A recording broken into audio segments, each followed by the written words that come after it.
Doctor Yogesh Bora ডাঙৰীয়াক আমি অনুৰোধ জনাইছোঁ।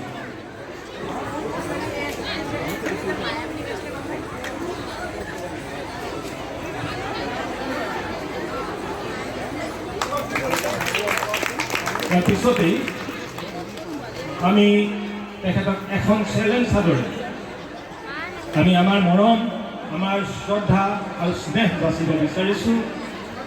আমাৰ এই মঞ্চৰ দিখৌপৰীয়া কলা সংস্কৃতি বিকাশ কেন্দ্ৰৰ অন্যতম বিষয়ববীয়া তথা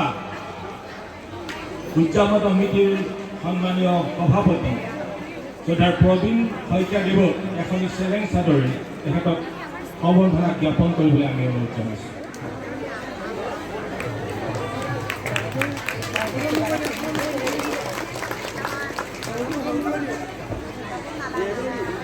ইয়াৰ পিছতে আমি এটি সৰু দৈয়া জাপিৰে আমি তেখেতক আমি শ্ৰদ্ধা জনাব বিচাৰিছোঁ। আমি আমাৰ দিখৌপৰীয়া কলা সংস্কৃতি বিকাশ কেন্দ্ৰৰ সন্মানীয় কাৰ্যকৰী সভাপতি লক্ষীৰাম লাচিত ডাঙৰীয়াক আমি তেখেতক এই সৰু দৈয়া জাপি আমি শ্ৰদ্ধা জনাবৰ কাৰণে অনুৰোধ জনাইছোঁ।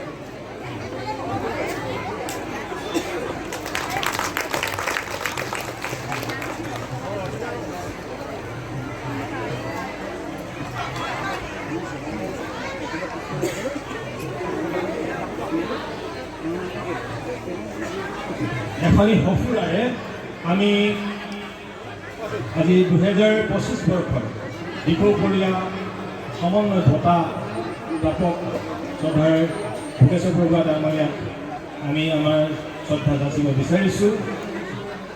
আমাৰ উমেশ গগৈ ডাঙৰীয়া যিগৰাকী আমাৰ দিখৌপৰীয়া কলা সংস্কৃতি বিকাশ কেন্দ্ৰৰ সন্মানীয় কাৰ্যকৰী সভাপতি, আমি তেখেতক এই সফুৰাখনি আগবঢ়াবৰ কাৰণে অনুৰোধ কৰিম।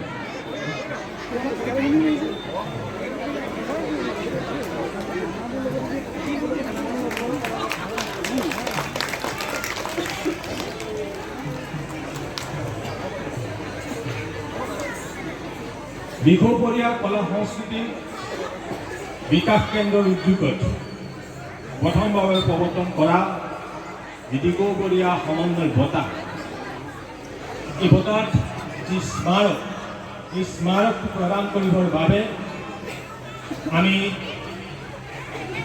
আমাৰ দিখৌপৰীয়া কলা সংস্কৃতি বিকাশ কেন্দ্ৰৰ সন্মানীয় মুখ্য উপদেষ্টা তথা এই বঁটা বাছনি সমিতিৰ সন্মানীয় সভাপতি শ্ৰদ্ধাৰ প্ৰবীণ বৰগোহাঁইদেৱক আমি অনুৰোধ জনাইছোঁ তেখেতে এই স্মাৰকটো তেখেতক প্ৰদান কৰি আমাৰ আটাইতৰ হৈ প্ৰদান কৰিবৰ বাবে অনুৰোধ জনাইছোঁ।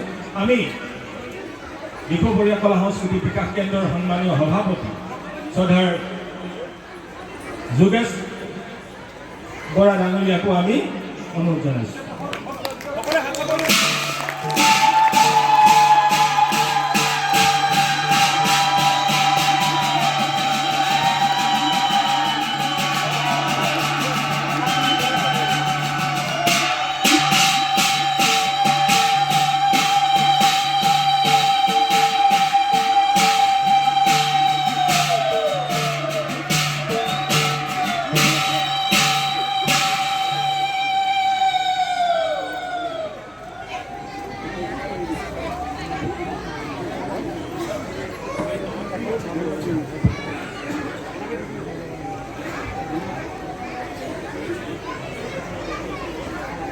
দিখৌপৰীয়া সমন্বয় বঁটা 2025 বৰ্ষ এই বঁটা প্ৰাপক সন্মানীয় ভোগেশ্বৰ বৰুৱাদেৱক আমাৰ তৰফৰ পৰা এখন প্ৰশস্তি পত্ৰ আমি প্ৰদান কৰিবলৈ আগবাঢ়িছোঁ আৰু এই প্ৰশস্তি পত্ৰখন আমি পাঠ কৰিবৰ বাবে দিখৌপৰীয়া কলা সংস্কৃতি বিকাশ কেন্দ্ৰৰ সভাপতি সম্পাদক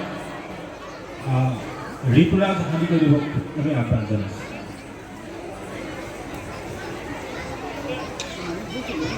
আমি যিভাগ প্ৰশস্তি পত্ৰ আগবঢ়াব বিচাৰিছোঁ সেইভাগ মই পাঠ কৰিব বিচাৰিছোঁ।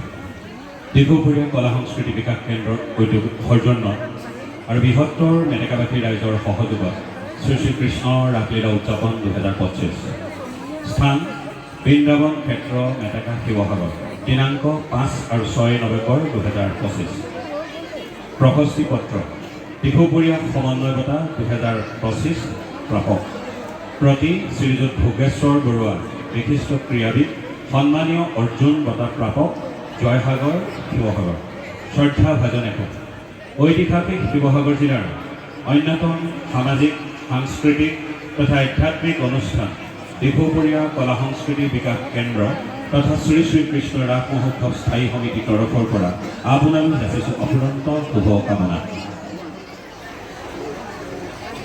সেই যুগজয়ী ৰংপুৰীয়া সন্তান আহোম ৰাজত্বকালৰ স্বৰ্ণিম ইতিহাসৰ এক জীৱন্ত সাক্ষীৰূপে জিলিকি থকা ৰংপুৰ নগৰত 1940 চনত 3 ছেপ্টেম্বৰত জন্ম লভি আপুনি আন এক ইতিহাসৰ পাতনি মেলিলে।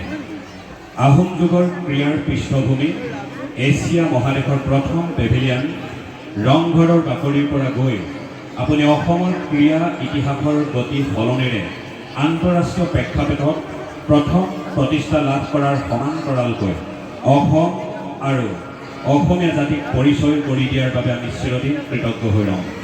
এই অৰ্জুন 1962 চনত নতুন দিল্লীত অনুষ্ঠিত ৰাষ্ট্ৰীয় মুকলি এথলেটিক্স প্ৰতিযোগিতাত আপুনি স্বৰ্ণ পদক অৰ্জনেৰে বৰ্ণিল ক্ৰীড়াৰ জীৱনৰ পাতনি মেলি বহুকেইখন মাণ্ডলিক ৰাষ্ট্ৰীয় আন্তঃৰাষ্ট্ৰীয় দৌৰ প্ৰতিযোগিতাত নিজৰ শ্ৰেষ্ঠত্ব প্ৰতিপন্ন কৰিবলৈ সক্ষম হয়। 1966 চনত বেংককত অনুষ্ঠিত এছিয়া গেমছত অংশ লৈ আপুনি 800 মিটাৰ দৌৰত অভিলেখ গঢ়ি স্বৰ্ণ পদক আঁজুৰি অনাৰ সেই সোণালী ক্ষণ সদায় স্মৰণীয় হৈ ৰ'ব। ভাৰতীয় ক্ৰীড়া ক্ষেত্ৰখনত নতুন যুগৰ সূচনা কৰি আপুনি যি বিৰল কৃতিত্ব অৰ্জন কৰিলে তাক যথোচিত মান্যতা প্ৰদানেৰে আপোনাক ভাৰত চৰকাৰে ক্ৰীড়া ক্ষেত্ৰৰ সৰ্বোচ্চ সন্মান অৰ্জুন বঁটাৰে সন্মানিত কৰে। কেৱল অসমেই নহয়, সমগ্ৰ উত্তৰ পূৰ্বাঞ্চলৰ প্ৰথমগৰাকী অৰ্জুন বঁটাৰে বিভূষিত হোৱাটো আপোনাৰ লগতে সমগ্ৰ অসমবাসী গৌৰৱান্বিত। ক্ৰীড়া ক্ষেত্ৰত ক্ৰমাগত সফলতাৰ ধাৰা অব্যাহত ৰাখি আপুনি 1970 চনত জাপানত অনুষ্ঠিত হোৱা পৰৱৰ্তী এছিয়ান গেমছতো 400 মিটাৰ ৰিলে দৌৰত ৰূপকৰ পদক লাভ কৰাটো আপোনাৰ ক্ৰীড়া জীৱনৰ আন এক কৃতি। আপুনি ক্ৰীড়া ক্ষেত্ৰত লাভ কৰা সফলতা অভিজ্ঞতাৰে নৱপ্ৰজন্মক আগুৱাই নিয়াৰ অৰ্থে বহুকেইটা আগশাৰীৰ ক্ৰীড়া সংগঠনৰ সৈতে জড়িত হৈ আহিছে। সেই মান্যৱৰ সুদক্ষ খেলুৱৈ জাতিৰ গৌৰৱ, দেশৰ মহান সম্পদ অসমৰ ক্ৰীড়া ক্ষেত্ৰখনক আন্তঃৰাষ্ট্ৰীয় পৰ্যায়ত প্ৰতিষ্ঠা কৰাত আপোনাৰ এই বিৰল কৃতিত্বক স্বীকৃতি দি কৃতজ্ঞ অসমীয়াই প্ৰতি বছৰে আপোনাৰ জন্মদিনটোত অভিৰুচি ক্ৰীড়া দিৱস হিচাপে পালন কৰি আহিছে। এই মহিয়ান ঐতিহ্যপূৰ্ণ শিৱসাগৰ জিলাৰ অন্তৰ্গত মেটেকা, বগীদল, মেছাগড়, মাধুৰী, মথিয়াচিকা, নমাটি, জয়খান্দাং আদি অঞ্চলৰ উমৈহতীয়া সামাজিক সাংস্কৃতিক তথা আধ্যাত্মিক অনুষ্ঠান দিখৌপৰীয়া কলা সংস্কৃতি বিকাশ কেন্দ্ৰৰ উদ্যোগত বিগত 38 বছৰে আঞ্চলিক ভিত্তিত শ্ৰী শ্ৰীকৃষ্ণৰ ৰাসলীলা মহোৎসৱ অনুষ্ঠিত হৈ অহা হৈছে। বশিষ্ঠ গংগাৰ খ্যাত দিখৌ নদী কাষৰীয়া অঞ্চলকেইটাৰ একতা ভাতৃত্ববোধ সমন্বয়ৰ প্ৰতিফলিত হোৱাকৈ এই অনুষ্ঠানটোৰ তৰফৰ পৰা প্ৰথমবাৰৰ বাবে দিখৌপৰীয়া সমন্বয় বঁটা প্ৰৱৰ্তন কৰা হৈছে। শ্ৰী শ্ৰীকৃষ্ণৰ ৰাস মহোৎসৱস্থলীৰ এই পবিত্ৰ ক্ষণত এক আধ্যাত্মিক পৰিৱেশৰ মাজেৰে আজি আপোনাক সৰ্বপ্ৰথমে এই বঁটাটি প্ৰদান কৰিবলৈ পাই আমি অতিশয় আনন্দিত। পৰিশেষত আপোনাৰ এই চিৰযুগমীয়া কীৰ্তি নতুন পুৰুষৰ বাবে সদায় হৈ ৰ'ব এক আদৰ্শ আৰু অনুপ্ৰেৰণাৰ উৎস। আপোনাৰ সুস্বাস্থ্য আৰু দীৰ্ঘায়ু কামনাৰে প্ৰভু ভগৱন্তৰ ওচৰত প্ৰাৰ্থনা জনাইছোঁ। সেৱাৰে ডক্টৰ যোগেশ বৰা সভাপতি, শ্ৰী প্ৰফুল্ল বেজবৰুৱা, শ্ৰী লক্ষ্মীৰাম লাচিত, শ্ৰী উমেশ চন্দ্ৰ গগৈ, শ্ৰী দিগন্ত বৰগোহাঁই কাৰ্যকৰী সভাপতি, ঋতুৰাজ সন্দিক প্ৰধান সম্পাদক, দিখৌপৰীয়া কলা সংস্কৃতি বিকাশ কেন্দ্ৰ, 5 নৱেম্বৰ 2025 মেটেকা শিৱসাগৰ।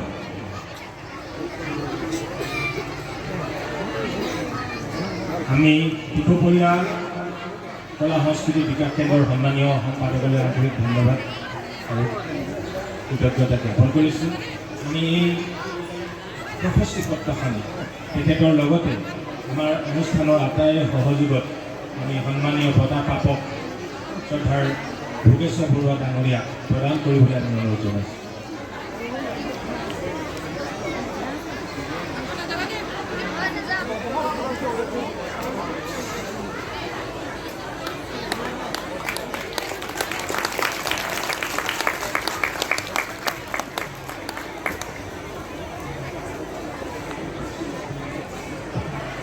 ধন্যবাদ। আমাৰ গৌৰৱ, আমাৰ এই খেলপথাৰতেই অৰ্জুন বঁটা বিজয়ী ভোগেশ্বৰ বৰুৱাদেৱক লগ পাই যদুমণি বৰা, ভাৰ্গৱ জ্যোতি কোঁৱৰক আমি আগবাঢ়ি আহি তেখেতক শ্ৰদ্ধা জনাবৰ বাবে অনুৰোধ জনাইছোঁ।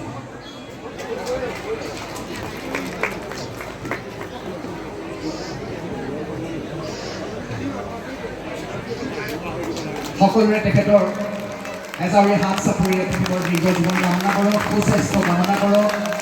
আমাৰ গৌৰৱ, আমাৰ চিনাকি অৰ্জুন ভোগেশ্বৰ বৰুৱা, আমি আজি অতিশয় আনন্দিত। উদযাপন সমিতিয়ে তেখেতক জনাইছোঁ সশ্ৰদ্ধ প্ৰণিপাত। ধন্যবাদ। ধন্যবাদ। আমি আজি এই বঁটা প্ৰাপক শ্ৰদ্ধাৰ ভোগেশ্বৰ বৰুৱাদেৱক মই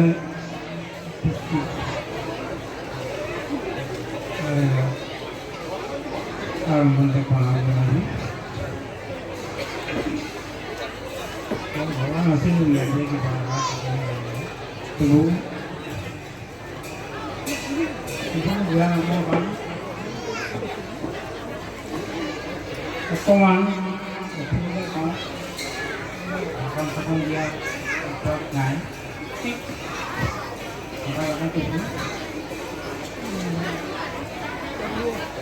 যি নহয়, মই ইয়ালৈ আহি যি সন্মান মোক আছিলে, মই নিজকে যিমান উপযোগী বুলি মই নাভাবোঁ কেতিয়াবা। আৰু মই সদায় খেলা ধূলা কৰি থকা মানুহ, খেলি থাকোঁ, খেলা কৰাওঁ। তই দেখোঁতে খেলা পঢ়িবলৈকে যাবলগীয়া হয়, এই নিচিনা কথা। সেইকাৰণে খেলা ধূলাটো জড়িত হৈ থাকে। আৰু বিশেষকৈ মোৰ ঘৰখনত থকাটোৱেই অকণমান অসুবিধা হয়, মই থাকিবলৈ নাপাওঁ ঘৰটো। সেই এটা ডাঙৰ কথা। এতিয়া খুব মন যায় যে স্থানীয় ল'ৰা ছোৱালীকো কিবা এটা শিকাওঁ, সিহঁতি আগবঢ়াওক। এনেকুৱা এটা সুবিধাকে মই উলিয়াই ল'ব পৰা নাই। মোক কথা জানো, কিন্তু এই কামটো কৰিবলৈ অসুবিধাটো মোৰ সদায় হৈ থাকে। সেইকাৰণে মই কি কৰিম, মই ভাবিছোঁ মই থাকোঁতে কিবা এটা কৰিম ল'ৰা ছোৱালী যদি আন জেগাবিলাকত গৈ যাবলগীয়া হয়, প্ৰশিক্ষণ দিব লাগে, কিবা কৰিব লাগে। সেইবিলাক কৰাতকৈ নিজৰ জেগাত কৰোঁ বুলি ভাবোঁ, কিন্তু সেইটো হৈ নাপায়। সেইটো পাৰে ক্ষমা কৰিব আপোনালোকে, সেই কোনো বিষয় নাই। কিন্তু কাৰণে এইবিলাক ভাষাখনো দিয়া বাকী আজি সন্মান দিলে মই বহুত খুশি। ধন্যবাদ জ্ঞাপন কৰি মোৰ অসামৰিক